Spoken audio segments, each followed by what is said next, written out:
Dear students, আমি BM sir বলছি। দেখো, আজ একটা গুরুত্বপূর্ণ বিষয় নিয়ে আমি তোমাদের সামনে হাজির হয়েছি। আজ আমি তোমাদের কাছে গীতাঞ্জলি 18 এই কবিতাটির একটি গুরুত্বপূর্ণ প্রশ্ন তোমাদের কাছে উত্তর সহ হাজির করতে চলেছি। তোমরা জানো LCC 2 যাদের সিলেবাসের অন্তর্ভুক্ত যারা, তাদের জন্য এই গীতাঞ্জলি 18 কবিতাটি খুবই গুরুত্বপূর্ণ। রবীন্দ্রনাথ ঠাকুর রচিত এই কবিতাটি খুব গুরুত্বপূর্ণ এবং এখানে তোমাদের জন্য আমি এমনই একটা কোশ্চেন উত্তর সহ হাজির করেছি যা এখান থেকে যে ধরনের বড় কোশ্চেনই দিক না কেন তোমরা এই উত্তরটি লিখতে পারো এবং এতেই তোমাদের কাজ চলবে। তা যদি তোমাদের সামারি লিখতে দেয় তাহলে এটা লিখতে পারো, ক্রিটিক্যাল অ্যানালিসিস লিখতে দেয় তাহলেও তোমরা এটা লিখতে পারো, এবং যদি তোমাদের অ্যালেগরিক্যাল মিনিং লিখতে দেয় তাও তোমরা এটাকেই লিখতে পারো। অর্থাৎ যে কোনো বড় প্রশ্নের উত্তর এটার মধ্যে দিয়ে দেয়া যাবে, এইটাকে যদি তোমরা করে নাও। অর্থাৎ একটা প্রশ্ন করলেই এখান থেকে সব প্রশ্নের উত্তর হয়ে যাবে। কিন্তু তো দেখো, এসো আমরা সেই প্রশ্নটি তোমাদের সামনে হাজির করি, সেই উত্তর সহ প্রশ্নটি তোমাদের সামনে হাজির করি। আমি সঙ্গে সঙ্গে বাংলার তর্জমাটুকুও করে দিচ্ছি যাতে তোমাদের কাছে বিষয়টা পরিষ্কার হয়। আর একটা কথা বলে রাখি, এই গীতাঞ্জলি 18-এর বাংলায় সারাংশ এবং লাইন বাই লাইন এক্সপ্লেনেশন আমার একটা ভিডিও করা আছে, তোমরা সেটা দেখে নিতে পারো।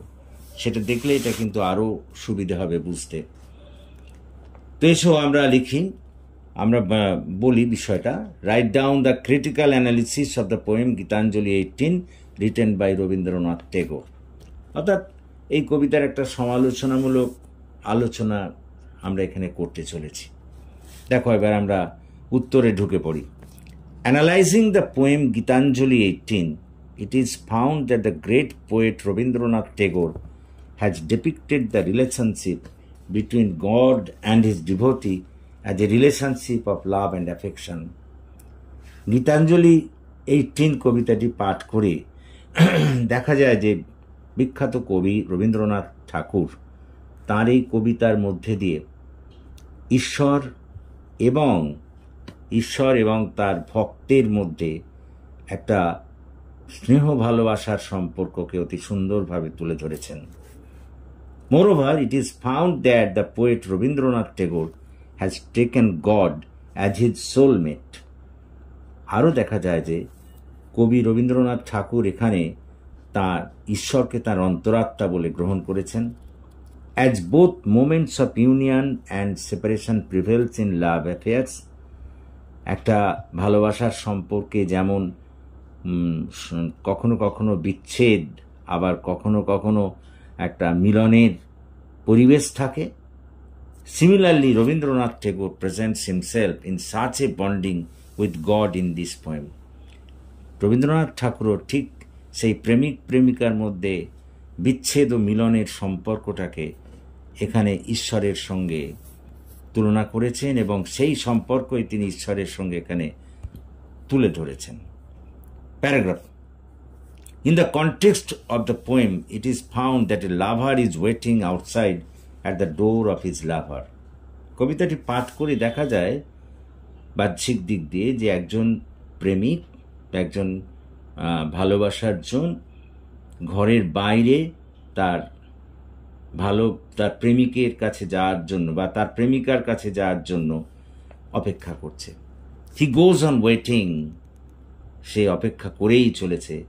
But the lover who is inside the room is not opening the door and is keeping the poet lover waiting alone when the nature is becoming dark and the dark clouds are indicating that it will start raining before long.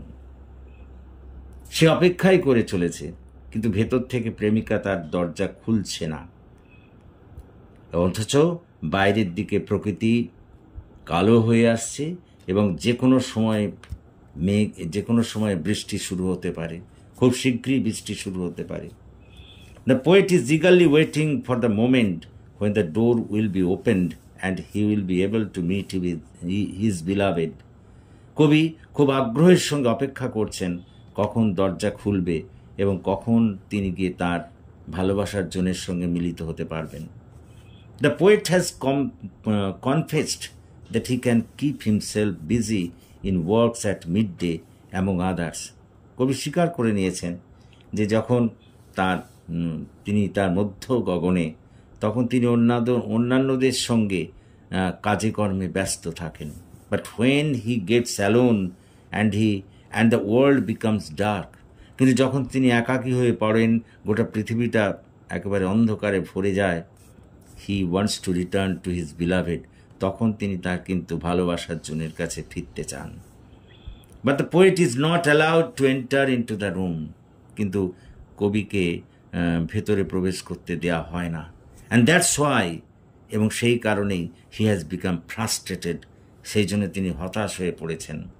He cannot understand how he will pass these long rainy hours alone outside without the company of his beloved. তিনি ভাবতেই পাচ্ছেন না কি করে তিনি তার ওই ভালোবাসার জন ছাড়া এই মুহূর্তটা, এই যে বৃষ্টি স্নাত মুহূর্তটা, এই প্রাকৃতিক দুর্যোগটা একাকী কাটাবেন। Paragraph: The great poet Rabindranath Tagore has thrown light on an absolute truth through this allegory. কবি রবীন্দ্রনাথ ঠাকুর এই রূপকধর্মী কবিতাটির মধ্যে দিয়ে একটা চরম সত্যের প্রতি আলোকপাত করেছেন। Actually, he has wanted to say that a man in his youth at the peak of his success forgets the God. এর মধ্যে দিয়ে তিনি বলতে চেয়েছেন, যখন একজন মানুষ তার যৌবন দশায় থাকে এবং তার সাফল্যের চূড়ায় থাকে, তখন কিন্তু সে ঈশ্বরকে ভুলে যায়। and keeps himself crowded with mortal relationship, এবং সে নিজেকে এই পার্থিব সম্পর্কের মধ্যে আটকে রাখে। At that time he feels himself complete and satisfied. এই সময় সে নিজেকে সম্পূর্ণ এবং সন্তুষ্ট, পরিতৃপ্ত বলে মনে করে উইথ দোজ ক্রাউড, ওই সব জনতার সঙ্গে, এই পার্থিব সম্পর্কের সঙ্গে। But this situation does not last long, কিন্তু এই ধরনের অবস্থা বেশি দিন টেকে না।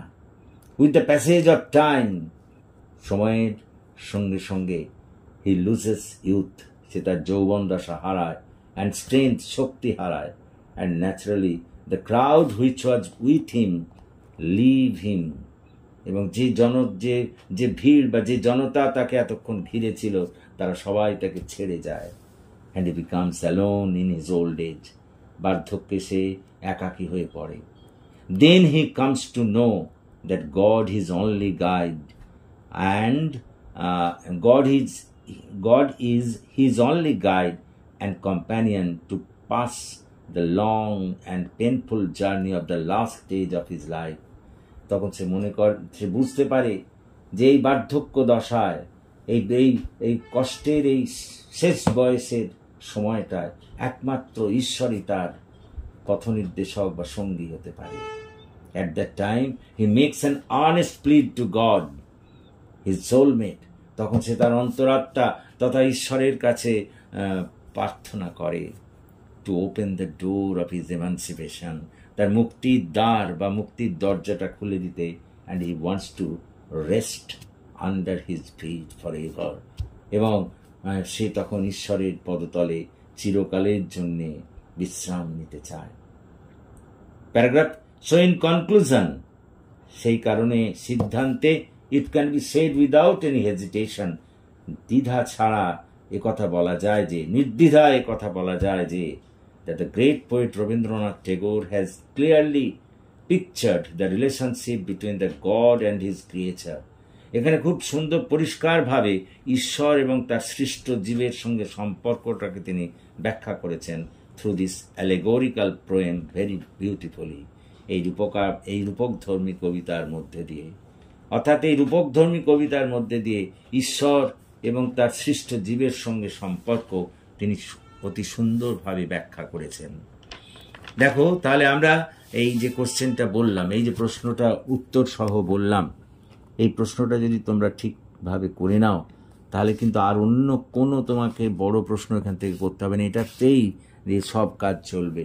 সামারি বলো বা সেন্ট্রাল আইডিয়া বলো বা যে কোনো ধরনের প্রশ্ন দিক না কেন, অ্যালেগরিক্যাল মিনিং বলো, এই সব কিন্তু এই প্রশ্নটার মধ্যে দিয়েই হয়ে যাবে, এটাকে যদি তোমরা করো।